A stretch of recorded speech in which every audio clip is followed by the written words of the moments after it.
दौलत अथर्व साखर कारखान्याच्या चिमणीतून उडणारी राख हवेत पसरून होते प्रदूषण. परिसरातील ग्रामस्थांची यावर कारवाई करण्याची निवेदनातून मागणी. प्रदूषण महामंडळासह जिल्हाधिकारी कार्यालय आणि मुख्य कार्यकारी अधिकाऱ्यांना देण्यात आले निवेदन. चंदगड तालुक्यातील दौलत तथा अथर्व इंटरट्रेड प्रायव्हेट लिमिटेड या साखर कारखान्याच्या चिमणीतून उडणारी राख हवेत पसरून होत असलेल्या प्रदूषणामुळे परिसरातील नागरिकांना आरोग्यविषयक अनेक समस्यांना तोंड द्यावं लागत आहे.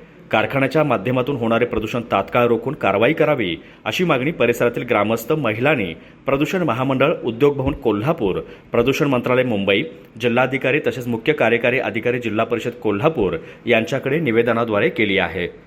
दौलत अथर्व कारखाना सुरू झालेल्या कालावधीत कारखान्याच्या चिमणीतून उडणारी राख ही हवेतून बाहेर पडून पसरत आहे.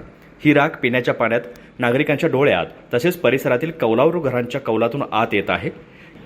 या राखेमुळे बाहेर कपडे सुकत घालण्याची ही सोय राहिलेली नाही. यामुळे आजूबाजूच्या ग्रामस्थांमध्ये दमा, टीबी, फुफ्फुसाचे व श्वसनाचे रोग, डोळ्यांचे आजार कमालीचे वाढले आहेत.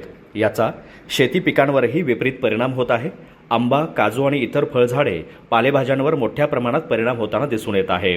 सर्वच दृष्टीने या राखेचा आणि प्रदूषणाचा परिसरातील गावातील नागरिकांना त्रास होत असून आगामी काळात हा त्रास वाढला जाणार आहे. तर या प्रदूषणाची दखल घेऊन यावर योग्य ती कारवाई करावी आणि प्रदूषण थांबवावे अशी मागणी निवेदनातून करण्यात आली असून कारवाई न झाल्यास याबाबत तीव्र आंदोलनाचा इशारा देखील देण्यात आला आहे. या निवेदनाची प्रत कारखाना व्यवस्थापनालाही देण्यात आली आहे.